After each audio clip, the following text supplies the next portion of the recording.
Bonjour à tout le monde, vous allez bien? Bon dimanche vous, moi je vais super bien. Ange Prisca Deonzo, merci à maman Lucie Larose pour mes boucles d'oreilles. Merci pour ton cadeau, merci pour le beau cadeau que tu m'as envoyé des États-Unis. Merci pour le beau cadeau. On s'est compris. Merci. Merci aussi à toutes ces mind people là qui me fait de beaux cadeaux. Gisèle de Londres qui m'a offert cet été-là un magnifique sac. Franchement, merci à toutes mes mamans, tous mes mind people qui me font des PayPal, qui me font plein de cadeaux. Je suis vraiment honorée. J'ai vraiment beaucoup de chance de vous avoir dans ma vie et que Dieu vous bénisse. Vous allez bien. Moi, je vais super bien. Hier, j'étais assise là comme ça. J'étais en train d'écrire une vidéo sérieusement sur le maraboutage, comment le maraboutage détruit la communauté africaine, comment le maraboutage a réussi à retarder l'Afrique, plus même que la France-Afrique, plus que la colonisation. Je suis en train de vous écrire ça et vous démontrer comment le maraboutage détruit vraiment le potentiel des Africains. Et puis, je suis là comme ça, j'ai ma petite soeur qui me suit là, Regina Deonzo, elle m'a envoyé un message. Bonjour, je regarde, le petit jeune là, tout boys. Il dit, c'est qui tout boys? Elle dit, le petit jeune Marcel là, il est décédé. J'ai dit, hey, c'est qui lui là encore? Elle m'a montré ça. Elle dit, ah, le joli petit garçon qui a les dents blanches, qui est toujours joyeux là, qui chantait là. Elle dit, oui, il est mort de quoi comme ça? Elle dit, mais depuis ça fait 2 mois, on dit on a empoisonné. Je dis, oui, c'est là que je me suis rappelé qu'effectivement, il y a eu, les abonnés m'ont parlé de ça quand j'ai fait les vidéos sur les empoisonnements. Je dis, mais qu'est-ce qui s'est passé comme ça? Et puis, bon, franchement, voici le jeune homme. Un jeune homme vraiment. Mais là, regardez un peu l'aspect de son visage. Là, c'était à son anniversaire. C'était à son anniversaire. Et moi, je vois une personne qui n'était pas bien portante là. Voilà. Vous savez, il y a maigri et puis il y a maigri. Il y a maigri naturellement et puis il y a maigri des maladies. Quand tu vois maigri des maladies, tu connais. Lui là, le jour de son anniversaire, il n'était pas bien. Il avait drastiquement perdu du poids. Si. Bon, donc elle m'annonce ça comme ça. Vous savez que moi, je ne suis pas trop sur les réseaux sociaux. En tout cas, le monde là, je ne suis pas trop. Faut pas vous mentir. Lui, quand il chantait avec son binôme là, je ne les suivais pas. Comme c'est des chansons du monde et que je ne coupe pas les chansons du monde, je ne les suis pas. Si tu me demandes même de chanter une de leurs chansons, je ne peux pas te chanter. Faut pas y être menti. Mais, et puis, bon, voilà, bref. Donc, je ne les suivais pas. Mais quand il fait la comédie, il est très talentueux. Ce jeune homme, il était pétri de talent. Et sa mort là me fait vraiment mal. Parce que quand j'ai analysé un peu la situation, je pense que c'est une personne qu'on pouvait sauver. C'est ça, c'est un peu ça. Et on va y arriver. Donc, du coup, je n'ai parlé avec ma voisine en haut, comme elle est sur les réseaux. Elle suit beaucoup les réseaux. Elle dit non, Ange, moi je ne suis pas trop sûre de l'empoisonnement. Et j'ai écouté quelques vidéos que les Mind People m'ont amenées. Et puis moi-même, vous savez, moi, je suis une personne, je n'aime pas suivre, je n'aime pas faire du suivisme. Quand quelque chose sort là-bas, puis tout le monde fait ouh, non. J'aime avoir un peu l'esprit critique, j'aime un peu me poser des questions à compte courant. Donc je dis, ah, ok. Donc, je fais un peu de petites recherches sur les réseaux. Je vais voir sa page TikTok, puisqu'on m'a envoyé des photos de TikTok. C'est quelqu'un qui a une très belle voix. Il aime beaucoup la comédie. Il faisait les choses, ça faisait rien. On dirait quelqu'un qui n'est pas normal. Mais il s'amusait bien. Il a son petit groupe d'amis là aussi. Bon, c'est vrai que leur apparence là, ça ne me plaît pas trop. Mais bon, bref, tant qu'à faire. Et puis, il s'amusait. C'était un web humoriste. Hein, il avait beaucoup de talent.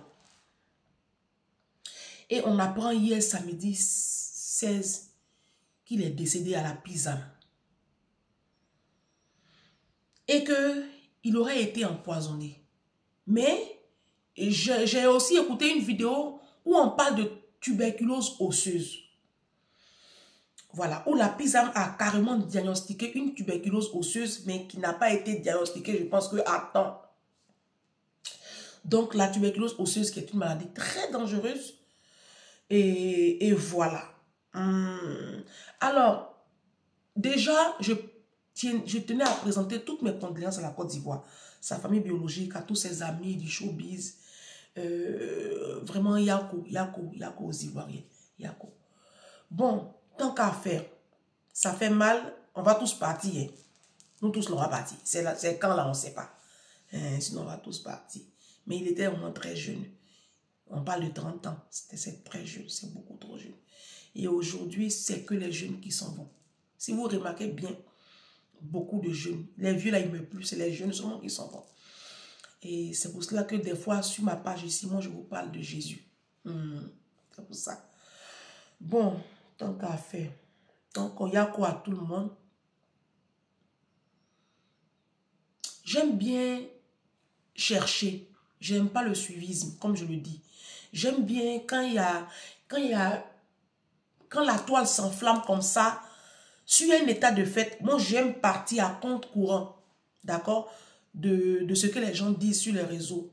Vous savez, les Africains, on aime bien polémiquer, on aime bien les polémiques. On ne vit pas avec les gens, on n'est pas là-bas, mais quand il y a un truc net, on est dessus, empoisonnement. Vous dites qu'il a été empoisonné le jour de son anniversaire. Moi, j'ai regardé un peu la fête anniversaire là. C'était un petit comité. C'était des personnes. Il n'a pas fait une grande fête. Je ne sais même pas si les gens ici, ils valaient 15 à son anniversaire. Donc, c'était un petit groupe de personnes. Et donc, quand vous lancez comme ça des rumeurs d'empoisonnement, ça veut dire que si ce n'est pas Brezing,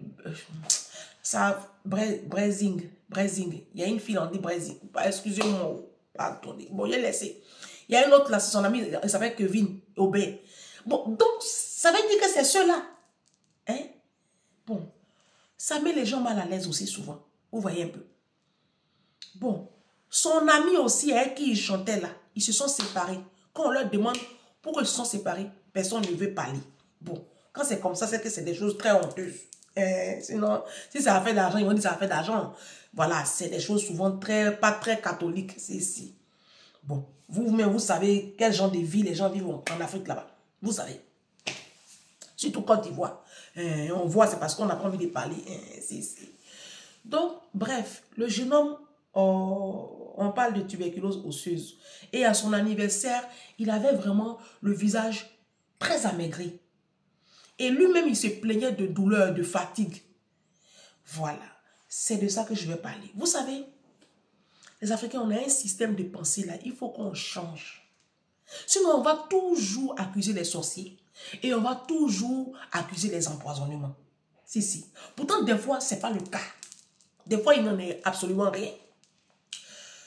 Là, je viens d'apprendre. Pourquoi je fais cette vidéo? Parce que je viens d'apprendre de sources concordantes que quand il est tombé malade, quand il a piqué sa crise après son anniversaire, il a piqué une crise quelques jours après, on l'a emmené dans une église de christianisme céleste.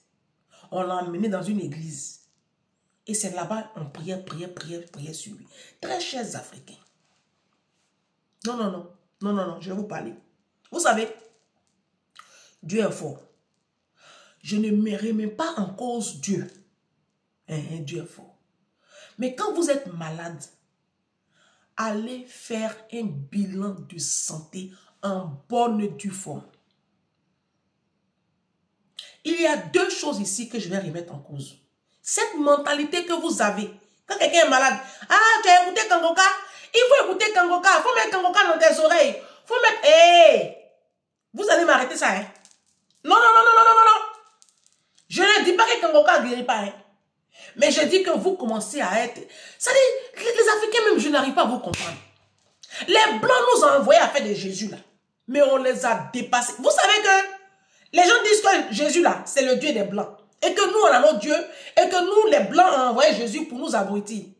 Non, les Blancs n'ont pas emmené Jésus pour nous abrutir. Parce que si Jésus abrutissait vraiment, les plus idiots, là, seraient les Français. Quand tu arrives ici en France, dans tous les petits villages des Blancs, là, il y a église. Oui, il y a les cathédrales des catholiques, là. Je vous dis que oui. Allez dans tous les petits hameaux, ici en France, en Belgique, partout en Europe. Il y a église. Les Blancs vont à l'église. C'est nous, on a pris ça pour faire autre chose. Sinon, les Blancs vont à l'église. Donc, est-ce que dans les villages en Afrique, là, il y a cathédrale? Venez ici en France. Vous allez partir dans un village. On te dit le village fait 2000 habitants. Mais allez voir cathédrale qui est au milieu du centre-ville, là. Le village là, allez voir cathédrale. C'est grand comme ça, avec une grosse cloche. Les dimanches, ils vont à l'église. Vous allez partir aux États-Unis. Les pasteurs là-bas, les pasteurs sont là-bas. Mais vous voyez, les Américains sont bêtes. Non. C'est les Africains, c'est vous les Africains qui avez mal compris la parole de Dieu. Sinon, la médecine, là, c'est Dieu qui a créé. C'est Dieu qui a créé la médecine. Dans les apôtres de Jésus, là, dans ces 12 apôtres, là, il y avait un dedans qui était médecin, Luc. Lui qui a écrit l'évangile de Luc. Lui qui a écrit Actes des apôtres, là, il était médecin. Donc, à un moment donné, arrêtez. Arrêtez. Quand on est malade, on va à l'hôpital. On n'écoute pas comme au cas. Tu vas d'abord à l'hôpital, on te pose un diagnostic, et puis après, tu implores la miséricorde de Dieu dans ta vie. Mais déjà, suis un traitement. Dieu là, il travaille comme il veut travailler. Oui. Dieu, il fait ce qu'il a envie de faire. Il peut passer par un médecin pour te guérir. De quoi vous parlez? C'est Dieu qui a créé la médecine. Ah, si. La Bible dit que Dieu est l'auteur de toutes les sciences. C'est Dieu qui a créé la psychologie. C'est Dieu qui a créé la neurologie. C'est Dieu qui a créé toutes les sciences là, il a créé ça. C'est parce que les hommes prennent ça et puis ils font autre chose. C'est comme la chirurgie esthétique. C'est Dieu qui a créé ça. Mais c'est pas créé pour que vous partiez refaire vos nez alors que c'est pas un handicap. Vous partez refaire vos seins alors que c'est pas un handicap. Il y a des gens qui les grands brûlés là. Les gens qui font des accidents de la circulation. Des gens qui naissent avec des malformations congénitales. C'est à ceux-là que la chirurgie esthétique est destinée. C'est pas à vous. Mais bon, bref. Nous sommes à la fin des temps, donc il n'y a plus rien qui étonne. Donc le jeune homme était malade. Et vous l'avez pris. Vous qui êtes... vous l'avez emmené à l'église. On va prier pour lui. C'était pareil comme ça. J'ai une de mes tantes, une cousine à ma mère. Son fils a eu un accident, je crois. Il a eu un accident de moto, un truc comme ça. Donc, il a eu sa jambe qui était en train de gonfler, s'enfler. On prend l'enfant et puis on l'emmène à l'église. Non, mais sans blague. Et c'est ça, l'enfant, sa jambe, -1, on lui amputait la jambe. C'est sa maman. J'ai dit à sa maman, j'ai appelé ma tante, j'ai dit, mais il a dit, oh, l'enfant a fait quoi à l'église? Il faut emmener l'enfant à l'hôpital, c'est que ça va coûter là. On va se cotiser, on va payer. Elle court maintenant, elle va dans le petit village. C'était loin de la capitale, de son lieu d'habitation, pardon. Et puis elle emmène l'enfant maintenant à l'hôpital. Mais -1, on amputait l'enfant. Elle arrivait à temps. Et ils ont soigné l'enfant. L'enfant, il est soigné. Vous avez quel problème en Afrique là-bas? Non, non, non, sérieux. C'est quoi le problème en Afrique? C'est quoi cette mentalité? Quand les gens sont malades, boum, église. Ça, c'est quelle mentalité ça? On met ça de côté. J'ai appris maintenant que quand ils ont fait cette première étape-là, après maintenant, quand ça commençait à ne plus aller, ses parents se sont cotisés, ils ont donné 2 millions à la PISAM comme caution. C'est comme ça on fait à la PISAM, on donne toujours une caution de 2 millions. Et il intègre la PISAM, qui est un hôpital réputé à Abidjan. Arrivé là-bas, les gens diagnostiquent, ils font des... Mais bien avant ça, on l'avait emmené dans des petites cliniques, hôpitaux, tant bien que mal. On n'a pas pu trouver le mal. Et quand les gens ne trouvent pas un mal, c'est sorcellerie, c'est empoisonnement. Non, ce sont nos médecins et nos infirmiers en Côte d'Ivoire qui sont des incompétents. Ah, si. Et on va y arriver. En Côte d'Ivoire, là, les gens sont incapables de poser un diagnostic. Quand tu es malade, oh, c'est les palus. Oh, c'est fièvre typhoïde. Je vous assure, quand j'étais sur le campus d'Abobo-Adiamé, en première année d'université, non, en deuxième année d'université, on avait une copine. J'ai oublié son prénom même. Une jeune fille comme ça, elle est noire comme ça. Ceux qui me reconnaissent savent de qui je parle. Sur le campus d'Abobo-Adiamé, elle est tombée très malade. Donc, on l'emmène à l'hôpital. Nous, elle a salué au CHU de Trècheville. Dans des conditions, mais laisse tomber. Elle était aux urgences. Quand tu rentres au jeu de Trècheville, là, les urgences sont sur la gauche, non? Voilà, elle était là-bas, hospitalisée. À la fin, dès qu'elle est arrivée, en même temps, ils l'ont mis sous perfusion, ils ont mis du glucose, tout ça sous perfusion. Pourtant, la jeune fille avait un diabète. Quand ils sont arrivés, au lieu de faire des... Ici en France, quand tu arrives à l'hôpital, on ne te soigne. Quand ils voient ton état, on te fait d'abord un bilan de santé, un bilan de sang. On fait des examens d'abord. On ne peut pas t'administrer comme ça des médicaments comme ça à tout va. Non. Mais en Côte d'Ivoire, ce pays-là, c'est un pays. Ce pays-là, si moi je n'avais pas quitté la Côte d'Ivoire, c'était pas bon. Je n'avais pas une longue vie là-bas. J'allais me retrouver aussi à la maca. Parce que moi, je parle beaucoup, je dis la vérité. Et dans ce pays-là, quand tu dis la vérité, tu es à la maca. Donc, c'est à la maca que j'allais finir mes jours. Tant qu'à faire.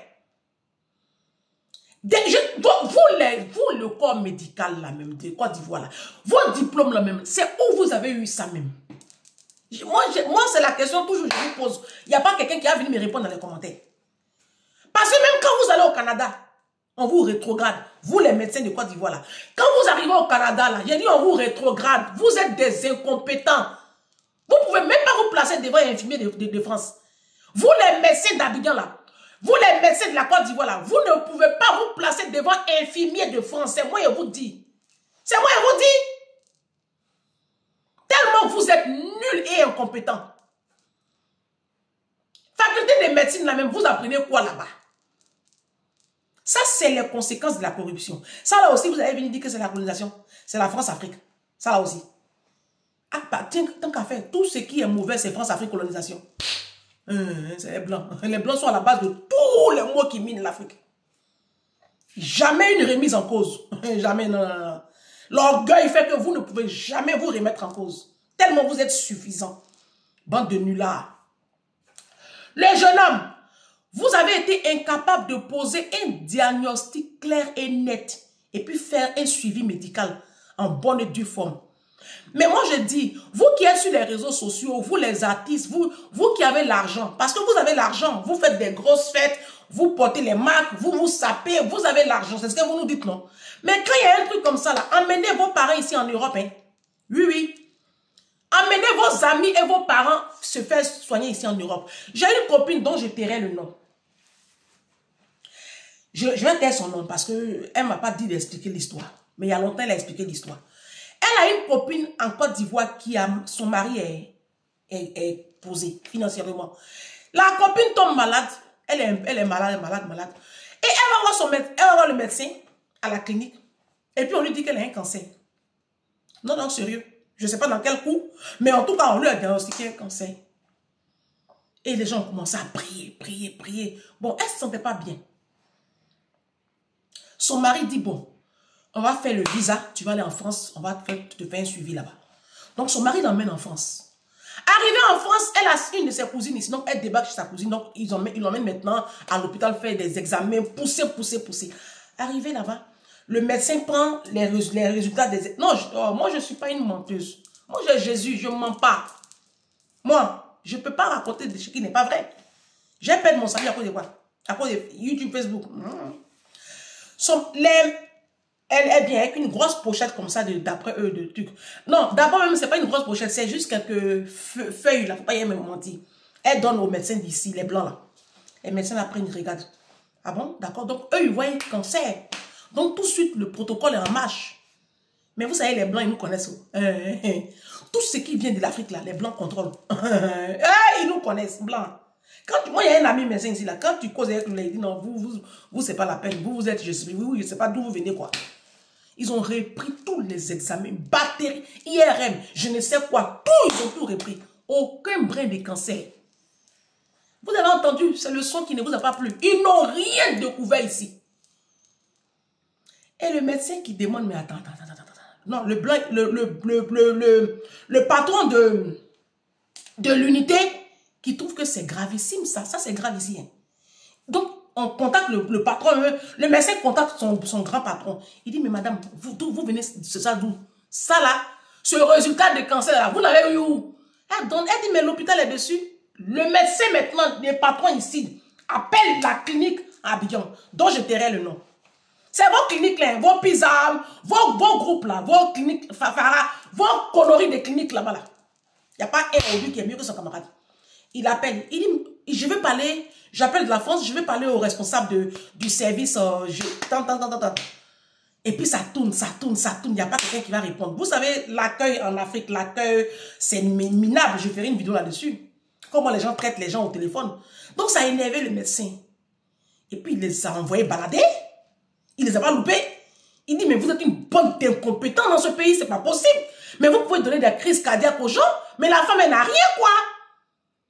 On fait des analyses poussées, on se rend compte que en fait, la femme avait un autre mal, un peu pernicieux, un mal un peu caché, qu'ils ont traité ici. Elle est restée, ils l'ont soignée bien. Elle a retourné son foyer, son mari, sa vie, son travail. Parce qu'à Abidjan, ils ont commencé à lui faire traitement de cancer. Hein. Je vous parle. Ça pouvait créer maintenant d'autres problèmes. Le médecin a dit, mais les médicaments qu'elle prend là, ça a commencé à attaquer. C'est rien. Bon sang, mais c'est quoi vous avez là-bas en Afrique? Vous fumez quoi là-bas? Lui, les blancs, quand il veut péter un câble, il pète un câble. Hein? Heureusement que son mari avait les moyens. C'est ça, il vous dit, arrêtez de vous coucher en bas de pauvres. La pauvreté, ça tue. Si celle là, son mari était pauvre, elle serait déjà morte. La pauvreté tue. Moi, il dit pauvre, touche plus mon corps. Vous dites que non, je suis matérialiste. Ah, moi, je veux vivre. Hein. Parce que quand ton mari est pauvre, quand tu tombes malade, ces feuilles de djeka, ils vont les ramasser. On va écraser les médicaments maintenant. Et puis, on t'emmène dans les petits coins perdus là. Après ça, on t'emmène chez Marabout. Après ça, on t'emmène à l'église. Jusqu'à on va te trimballer des églises chez Marabout. Dans les petits coins sales là. Et quand tu vas mourir. Quand ça, c'est quand ton mari est pauvre. Maintenant, quand ton mari est assis, c'est un chef. Il a le pouvoir. Il te prend un visa et puis tu viens te faire soigner en France. Et puis la facture, si ça coûte 10 000 euros, il paye. Mais vous dites que vous ne voulez pas vivre. Vous dites que, pourvu que vous avez un morceau de fer au doigt, et puis on vous tchoukou à 4 h du matin, ça vous suffit. Ah, tant qu'à faire, hein, la vie c'est un choix. Donc bref, vous voyez, c'est la même chose pour ce jeune homme-là. Dans Marcel, on aurait pu le sauver. Oui, je vous dis que oui. Parce que vous allez fouiller, ce n'est même pas un empoisonnement. Arrêtez. Tout n'est pas empoisonnement. Je ne dis pas que ça n'existe pas l'empoisonnement. C'est une réalité aujourd'hui dans notre communauté. On ne sait plus avec qui marcher. On ne sait plus avec qui manger. On ne sait plus. Parce que même tes amis, tes ennemis, tu les connais. Mais empoisonnement, là, c'est pas ça qui doit quelque part. Ce sont tes amis. C'est pas quelqu'un d'autre, ce sont tes amis. Donc, ça peut être ça. Comme ça peut ne pas être aussi ça. Faites une autopsie. Parce qu'en Afrique, vous ne savez pas ce qu'on appelle autopsie. Faites autopsier le corps de Dan Marcel. On n'a qu'à se cotiser, on va payer autopsie là. Ils vont nous dire, et puis autopsie là, ne fais pas ça à Abidjan. Hein. Ah non. Abidjan, ils sont tous nuls là-bas. Prenez des laboratoires ici en France. Ils vont faire autopsie de Dan Marcel. Ils vont nous dire, les blancs vont nous dire. C'est qui l'a tué. Parce qu'on ne peut pas sortir des allégations aussi gravissimes comme ça. Et puis, mettre en cause la crédibilité des gens. Vous dites qu'il a été empoisonné le jour de son anniversaire. Mais ceux qui étaient à son anniversaire là, il ne dépassait même pas 15 personnes. C'est des personnes très intimes qu'il a pris. C'est un petit comité. Donc, c'est qui alors? Ça veut dire que ce sont ceux-là. Le groupe là, il y a un exemple. Ça peut, c'est pas... Si c'est faux, on suppose que c'est faux. Ça a fait comment maintenant? C'est pas bien. Je vois déjà des pages là-bas qui sont tous les incriminer les gens. On dit non, c'est un sort, c'est retour à l'envoyeur, qu'il a lancé certainement un sort à son binôme là, parce qu'on dit que son binôme était malade. Oui, moi j'ai appris qu'il était malade. Après, quand il est guéri, l'autre est tombé. Oui, ça peut être ça. Ça peut ne pas être aussi ça. Maintenant, moi, je vais vous parler. Très chère jeunesse ivoirienne, jeunesse africaine. Mon frère, toi qui es resté là, vous étiez de vous chanter dans tout boys. Ton binôme est parti. On vous a demandé pardon de vous réconcilier. On vous a demandé pardon. Vous ne voulez pas. Chacun même, quand chacun est sur plateau télé, chacun a peur même, chacun ne veut même pas dire non de son camarade. Pourtant, vous avez mangé ensemble, vous avez chanté ensemble, vous étiez des frères unis. Mais le diable est venu se mettre au milieu de vous pour vous séparer au point de vous haïr. Bon, maintenant que ton frère est décédé là, dis-moi, tu iras à son funérail? C'est pas parlable ces questions. Est-ce que tu auras le courage d'aller à ses funérailles? Faut pas partir. Faut pas partir, il faut rester à la maison, tu as compris? Si tu as mal, que sa mort te fait très mal, faut pleurer chez toi, faut pas partir. Bah, ça c'est vraiment, c'est pas possible. On n'a qu'à s'aimer vivant. C'est quoi on peut pas pardonner? C'est quoi on peut pas pardonner, les amis? C'est à cause de ça, nous on vous parle de l'amour de Jésus. Vous dites que non, nous on fait campagne d'évangélisation, et que oui, et que c'est le Dieu des Blancs.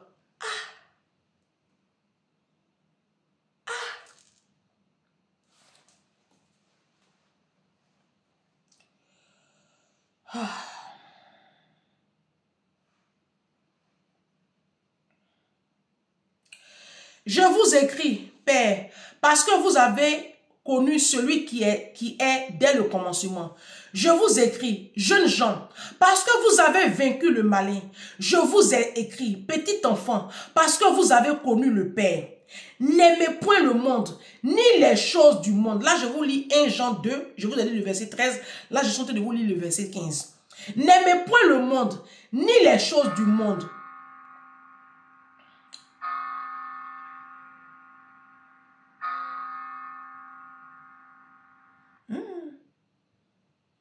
N'aimez point le monde. 1 Jean 2, 15. N'aimez point le monde, ni les choses qui sont dans le monde. Si quelqu'un aime le monde, l'amour du Père n'est point en lui.